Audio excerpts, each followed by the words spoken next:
Jennifer est une jeune femme de 35 ans. On l'a dit jolie, grande, fine, brune à la peau mate, très californienne épanouie. Elle vit à San Francisco et elle réussit. Enfin, elle est sur le chemin de la réussite. Elle gagne 90 000 $ par an, ce qui peut paraître beaucoup vu d'ici, mais n'oublions pas que le coût de la vie à San Francisco est en moyenne 3 fois plus élevé qu'en France. Jennifer est analyste data pour une plateforme de streaming. Ses analyses sont pertinentes. Dans les hautes sphères de la boîte, on la remarque. Bref, elle s'en sort bien et l'avenir semble prometteur. Elle ne vit pas encore dans le luxe, mais elle est sur la pente ascendante. Elle est mariée avec Mike, 37 ans, beau gosse, élevé dans le Missouri, qui lui est avocat et gagne un peu plus, 110 000 $ par an. Ils viennent même d'acheter une maison, ce qui est un exploit à San Francisco, vu le prix du mètre carré, avec une pièce supplémentaire pour le futur bébé. Et c'est là que ça se corse. Jennifer et Mike veulent un enfant, ça c'est certain. Mais Jennifer le sait, dans la jungle de la high-tech de San Francisco, alors que l'on est en pleine ascension sociale, il n'est pas bon de tomber enceinte. Une femme enceinte, c'est un maillon de la grande chaîne productrice de richesse qui s'affaiblit. Et ça, dans un univers ultra compétitif, ce n'est pas supportable. Du coup, le libéralisme américain, qui n'est pas sans ressources, a inventé les usines à bébés. Problème réglé. Podcast Story.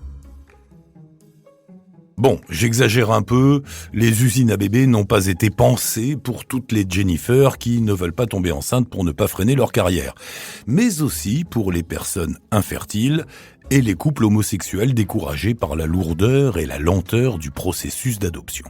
Alors c'est quoi une usine à bébés ? Eh bien c'est une clinique privée où des mères porteuses fabriquent des bébés à votre place. Le cas de Jennifer est le plus simple.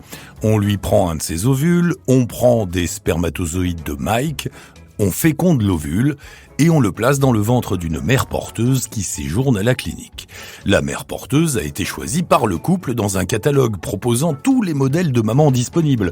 Grandes, petites, brunes, blondes et de toutes les ethnies. Elles ont entre 21 et 35 ans, elles sont garanties en bonne santé, intelligentes, attirantes, responsables, et le fait qu'elles soient mariées déjà avec des enfants est rassurant pour les clients. Une fois la grossesse à son terme, Mike et Jennifer récupèrent le bébé. Ils ont évité à Jennifer de tomber enceinte. Et tout le monde est content. La mère porteuse a gagné 30 000 $, la clinique et le médecin 30 000 $ aussi, et n'oublions pas l'avocat, environ 10 000 $. Oui, l'avocat est important. Toutes les parties, médecins, parents et mères porteuses, doivent signer une série de clauses concernant des aspects aussi divers que l'alimentation de la mère porteuse, le fait qu'elle ne sera pas responsable de l'enfant, qu'elle s'engage à rendre, entre guillemets, l'enfant, que se passe-t-il en cas de fausse couche, et si l'enfant meurt pendant l'accouchement, qui récupère le corps, et si les futurs parents divorcent avant la naissance, qu'est-ce qu'on fait, et si la mère porteuse est mariée, il faut aussi que le mari signe, enfin bref, on prévoit toutes les situations possibles, d'où l'importance de l'avocat. Et si on a besoin d'ovules, soit parce que madame est infertile, soit parce que les clients sont des hommes homosexuels, eh bien pas de problème, là aussi on a un catalogue de femmes prêtes à céder un ovule. Et on choisit la donneuse d'ovules, là aussi en fonction de critères physiques, intellectuels ou comportementaux. 3 femmes sont alors nécessaires pour créer un enfant.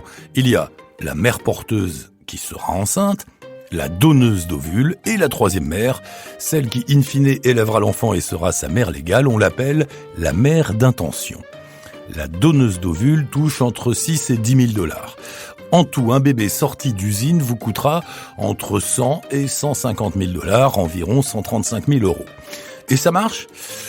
Oui, ça marche. Ah, bien sûr, il peut y avoir des problèmes. Chaque grossesse peut connaître des difficultés. Les ovules peuvent ne pas fonctionner. L'enfant peut mourir avant terme, une maladie peut se déclarer. Et puis, on peut être confronté à des problèmes administratifs. Si vous êtes français, par exemple, et que vous avez fait appel à une mère porteuse aux États-Unis, enfin en Californie où la pratique est légale, à votre retour en France avec le bébé, les services de l'immigration peuvent exiger un autre acte de naissance, un justificatif d'adoption, Et il peut arriver que le bébé se voit refuser l'entrée dans le pays de ses parents. Mais le droit s'adapte à ces nouvelles données.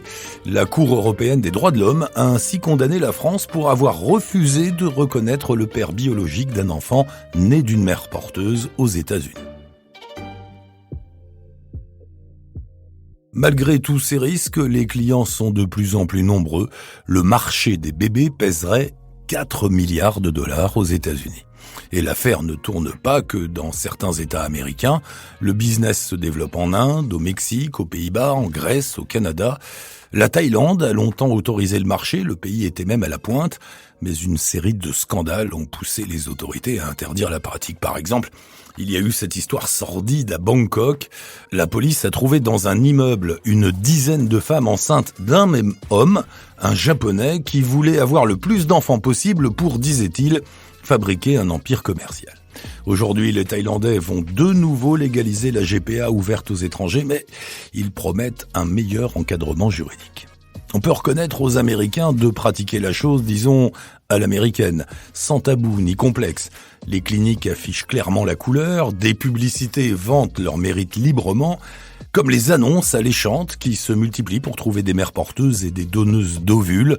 À la prestigieuse université de Columbia, les étudiantes sont d'ailleurs régulièrement sollicitées pour leurs ovules.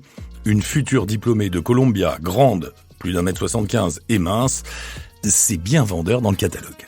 Reste que cette histoire de clinique spécialisée dans les mères porteuses, eh bien c'est déjà du passé.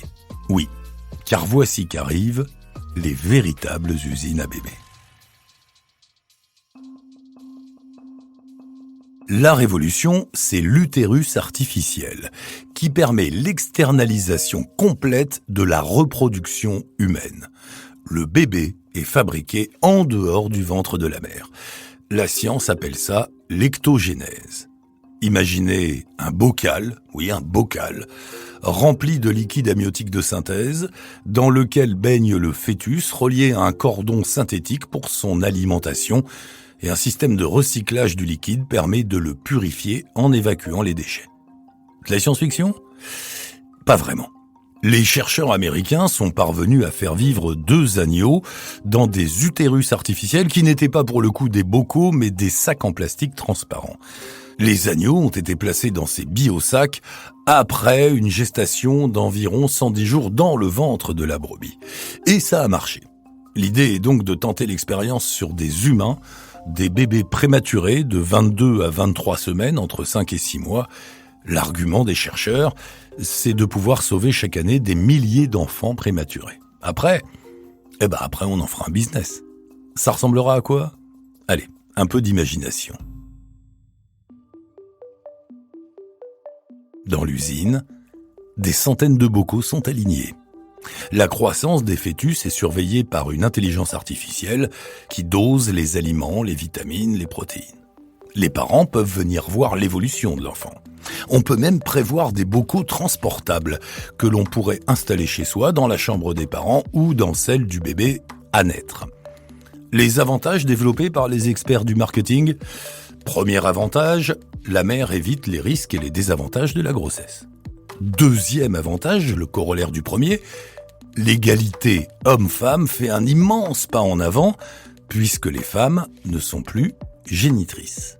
Troisième avantage, les couples homo peuvent avoir des enfants plus facilement. Et quatrième, la cerise sur le gâteau, on peut procéder à des manipulations génétiques et à ce que l'on nomme des reconfigurations plastiques. On améliore l'esthétique de son enfant, du moins on l'aménage selon nos propres goûts. Fabriquez l'enfant que vous désirez. Sexe, couleur de cheveux, couleur des yeux, couleur de la peau. Et pourquoi pas, facultés intellectuelles. Et le monde sera divisé en 2, les enfants naturels, que nous nommerons les naturals, et qui seront les fruits du grand hasard de la vie, et les enfants fabriqués, que nous nommerons les genetics, qui eux seront améliorés. En 1997, sortait le film, devenu un classique de la science-fiction, Bienvenue à Gattaca, qui racontait l'histoire de 2 frères, un naturel donc imparfait, et l'autre amélioré génétiquement donc parfait. À l'époque, Un chercheur américain, French Henderson, qui avait travaillé sur le film en tant que conseiller scientifique, déclarait dans une interview qu'il ne s'agissait pas de science-fiction. Il prévoyait la réalité de ce monde 30 ou 40 ans plus tard. 30 ou 40 ans plus tard, on y arrive. On y arrive.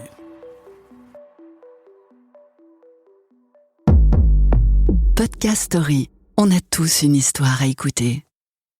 Ne manquez aucun épisode de Podcast Story. Abonnez-vous et mettez 5 étoiles sur Podcast Addict, Amazon Music ou Spotify.